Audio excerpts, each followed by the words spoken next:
hi, I'm Kathy Menzies. I'm 55. And my name is Mikal Nielsen. I am 63, and our relationship is 30 years old.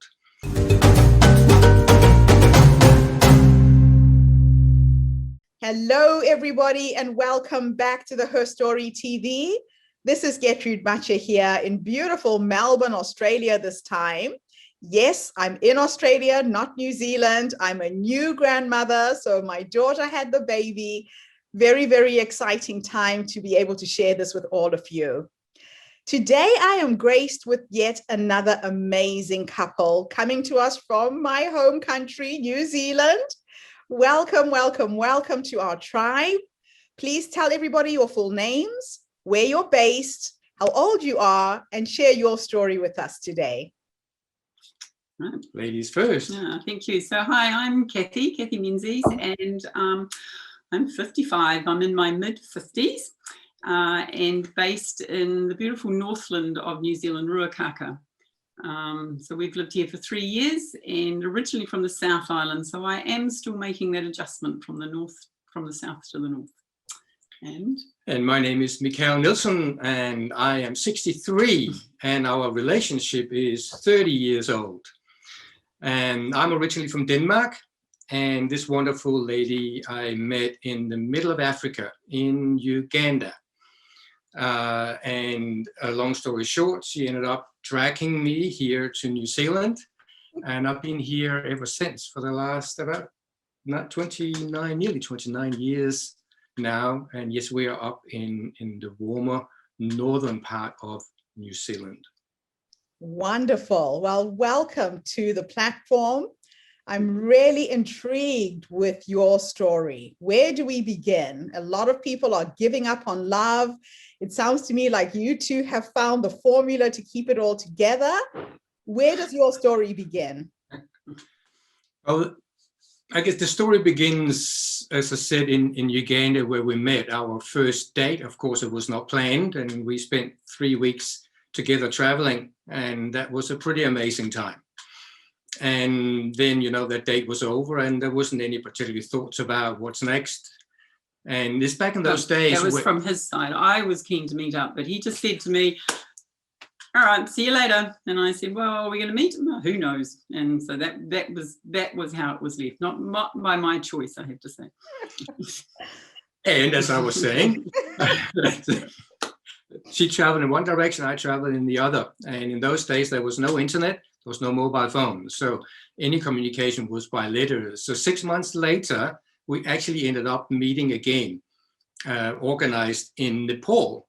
And we had our second date for 5 weeks. And that was primarily a disaster. So again, this is one of the aspects, which is expectations. So we had expectations. We could just repeat the kind of magic and beauty and newness of Uganda, but we couldn't. And I think at that point when we said goodbye to each other, I think that was like, yeah, probably not again. Where were you at that point? Yeah, at that point I was pretty happy to say goodbye. And and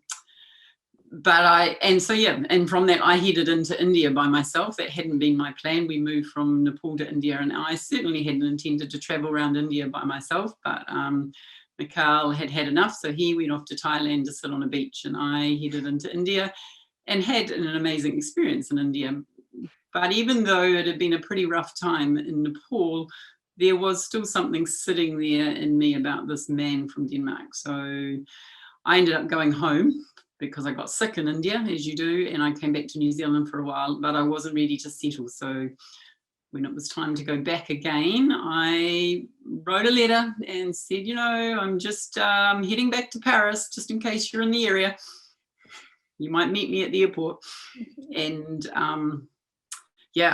I cried on the plane watching a Dolly Parton film. So I knew that I was pretty nervous and really didn't know whether I was going to see him. I hadn't heard from him. I didn't know if he was going to be. It was in England, actually, I was arriving. Got there, looked around, couldn't see anybody. I went, oh shit, well, I don't know what I'm doing now, but anyway. And then there was a tap on my shoulder and I looked around and there he was. So I obviously got the letter. I was out biking around Europe. I'd come home from my travels and just couldn't settle back in Denmark. So I was biking around the place. And I happened to be somewhere around Germany, so I thought, getting to London would be pretty easy. So I biked over there and was at the airport and saw Kathy come off the aeroplane, and I could see she was kind of looking around, but she couldn't see me where I was standing. And I have to admit that I purposely positioned myself in such a way that she couldn't. Long story short, we had our third date for 2 weeks in just out of London, and that was back to that magic. Again, the expectations we had was different because of the Nepal experience. So now there was again the space where something different could happen because there was different expectations. And then our fourth date was in Scotland a month or two later for about a week. And that was again... It was all right. It was all right. It was all right. So that funny thing again.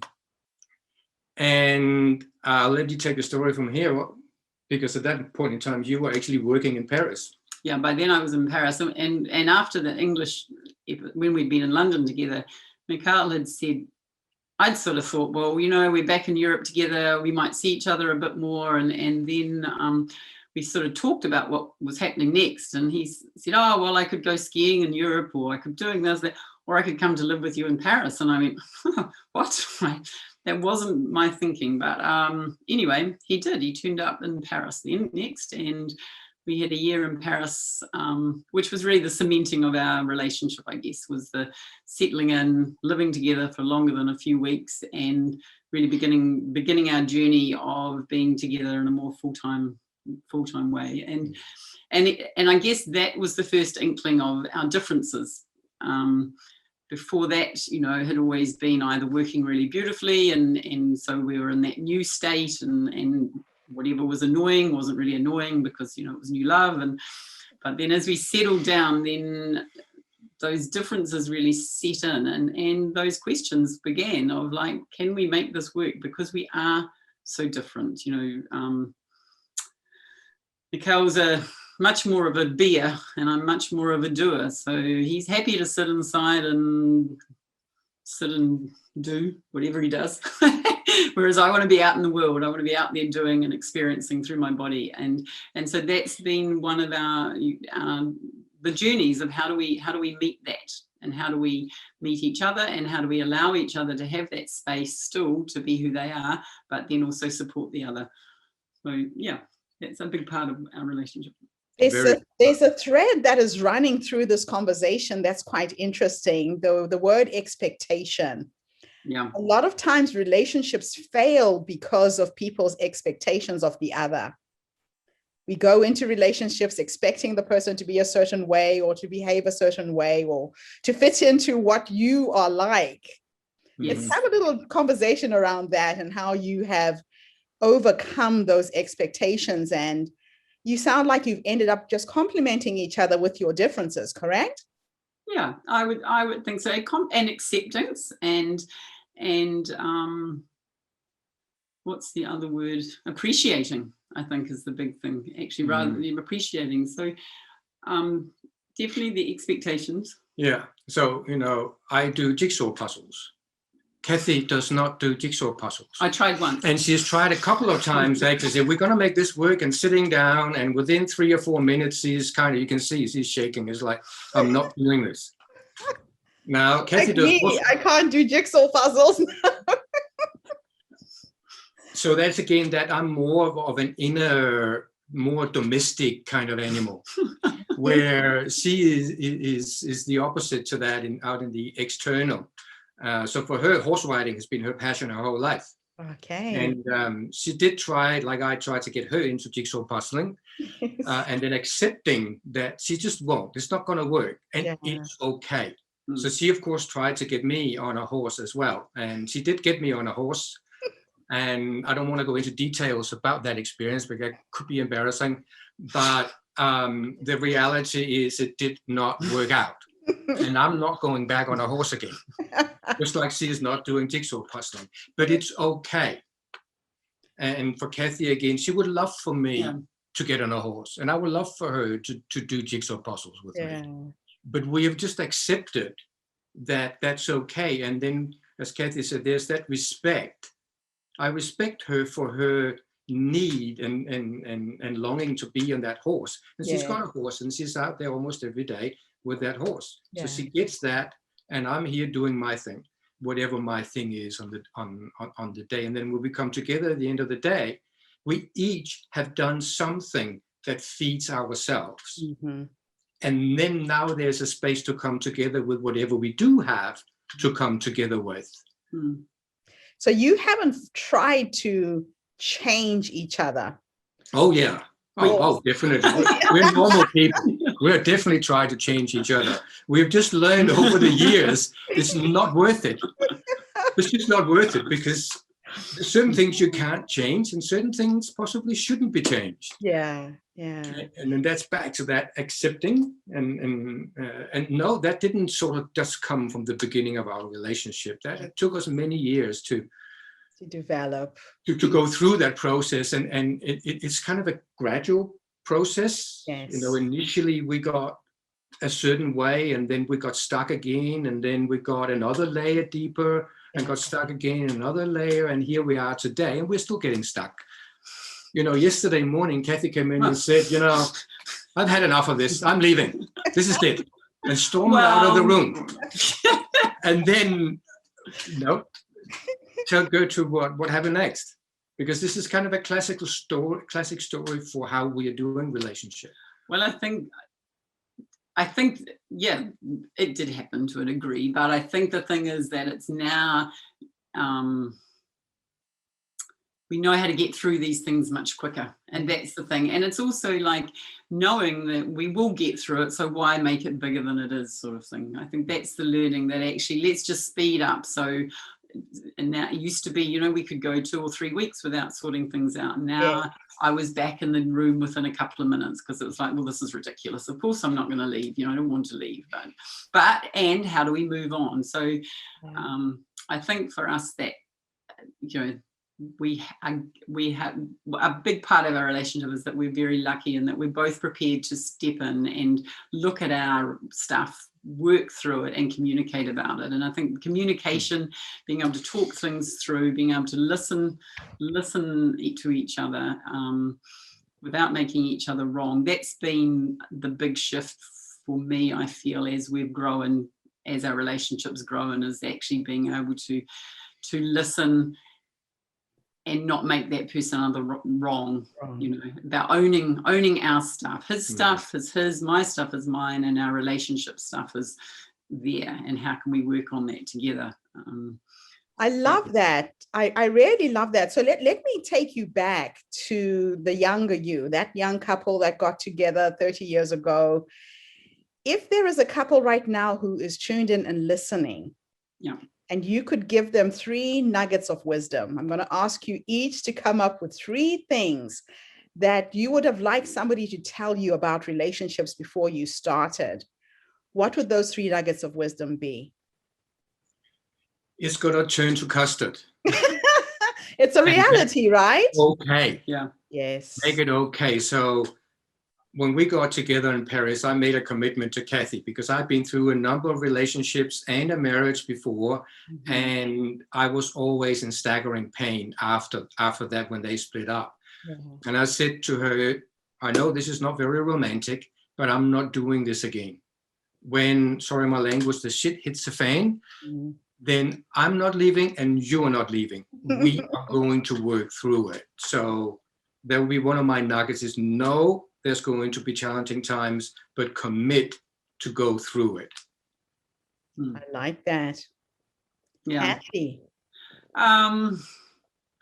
Yeah, and I guess for me, on that other side of it, was that because I'd been in one long-term relationship, I think for me, I have for a long time still carried that happy ever after, that there's got to be someone out there that it's going to be easier with, you know. And so in a way, for a lot of that time, it was Mikal's commitment that kept us together, because I always had one foot out the door, always thinking, well, it's got to be someone better than out there for me. And it was there was that key thing for me, was that moment I realized actually it's not all his fault.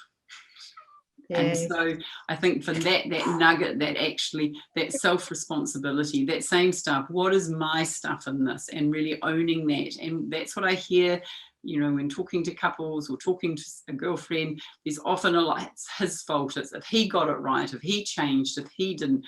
But it's actually about owning our own stuff. So own what's yours, and the more you can grow and develop yourself, then the more that then the more the relationship's going to grow. So I think that's the key, is that owning your own stuff, basically.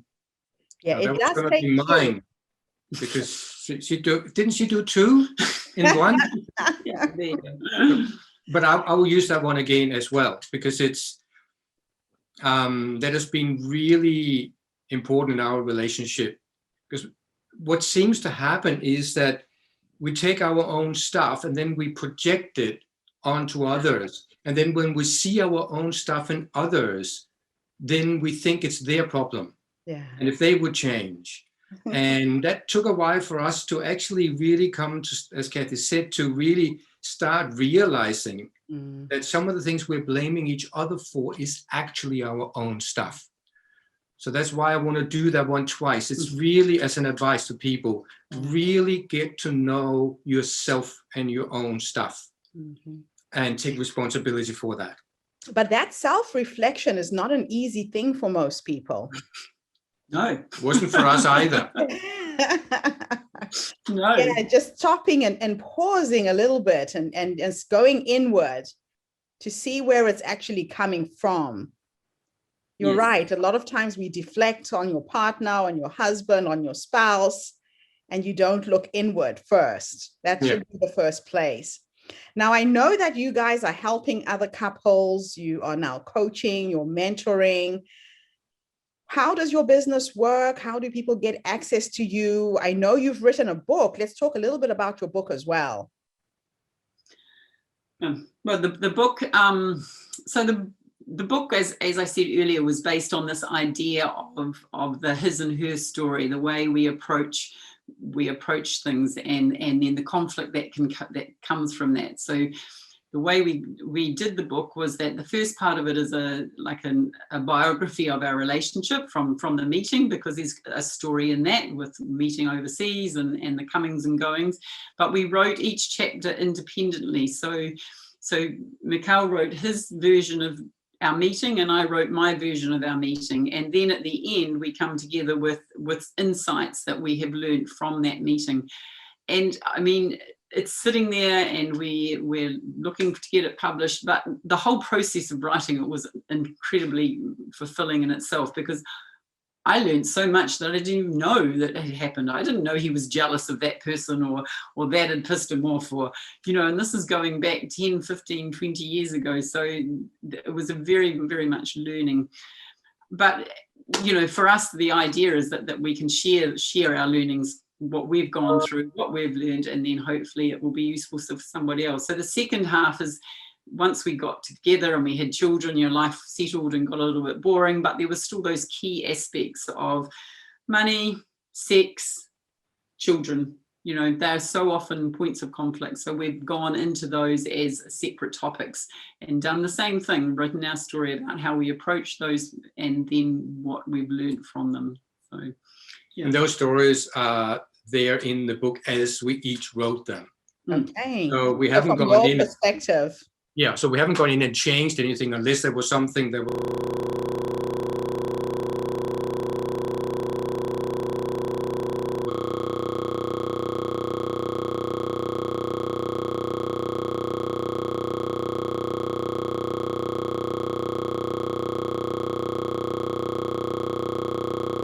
It and that is okay.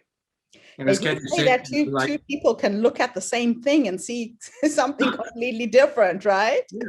Oh, yes, yeah, absolutely.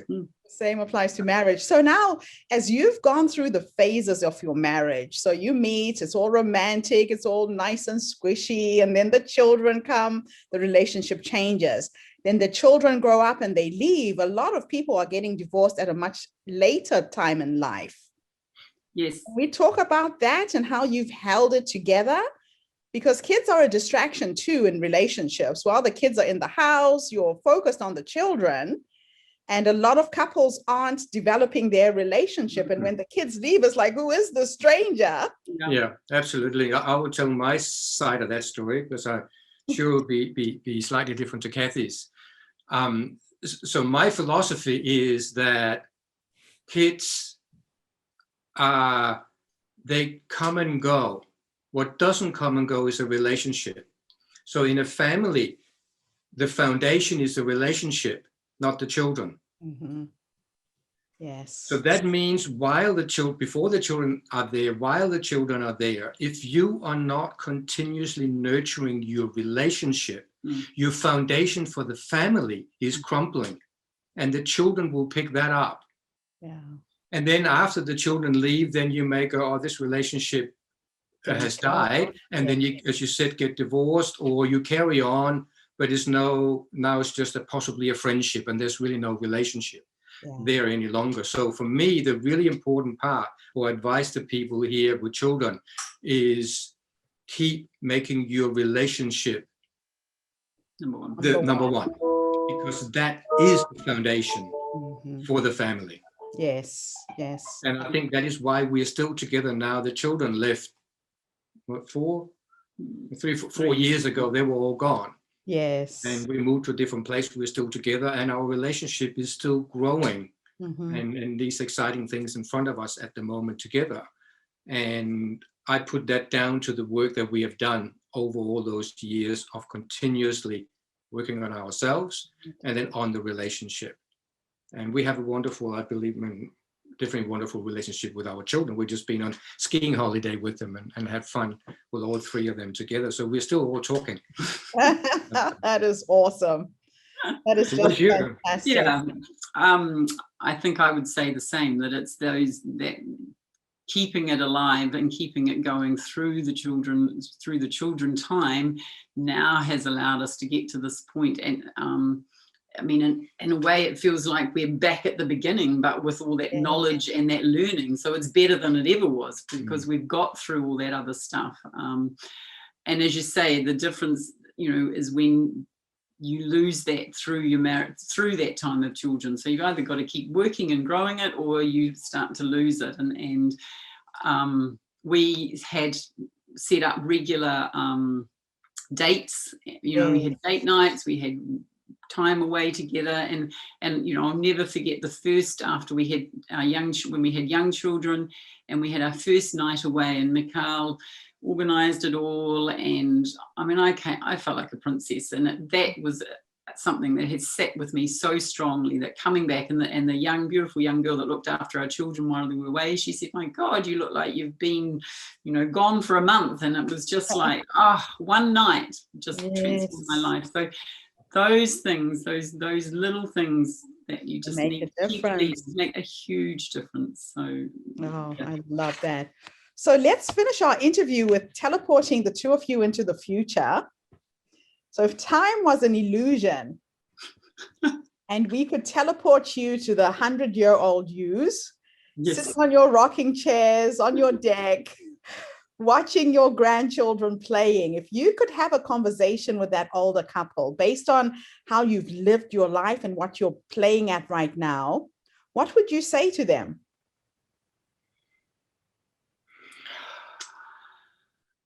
Keep taking the steps. Keep taking the steps and trust the process. To be honest, that's what we're right in now. We want to make these changes in our lives. We want to move forward, and there's difficulties and there's things showing up that's in our way, and it's really easy to get down, but it's just about taking those steps and trusting as well.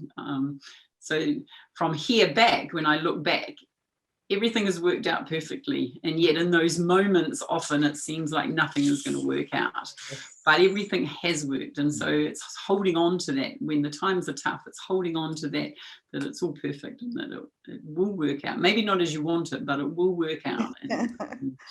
I love So, that. yeah, we're going to get to that rocking chair on the deck. Love Yeah, that. they were very much the same for me. Like the key word that comes to me is trust. Trust that it will work out, and allow the process to be what it is. There's going to be crap days and there's going to be fantastic days. It's all a part of the mixture, and that's okay. No, it's not all roses and that. No, it just isn't. And I have to be honest here. The relationship is the hardest thing I've done in my entire life. And I've done a lot of hard things, including running businesses and growing up children. But relationship for me has just been possibly the toughest thing in my life. And the upside to that is that if you can do the toughest thing in your life and do it reasonably well, the benefits that you get out of it is So really worth worth it. it. Yeah. Yeah. Wonderful, wonderful. Thank you both so much for coming online today and gracing us with your amazing story. I think the world is needing to hear these kind of stories more right now. Domestic violence has gone up in the home because of COVID. People are being stuck in confined spaces. You can't go to work, you can't escape. And we're having to deal with our stuff, like you said. So thank you so much for sharing this. I'm excited that you will be presenting at the HerStory Online Summit in September, and you'll be running a workshop as well. So if anybody's interested in learning how to build your relationship and keep it, we'll be giving you details of this amazing workshop as well. So have a fantastic day, everybody. And Kathy and Mikal, thank you so much for sharing your story with us today. Wonderful. Thanks, Gertrude. Thank you. Bye for now, everybody. Bye.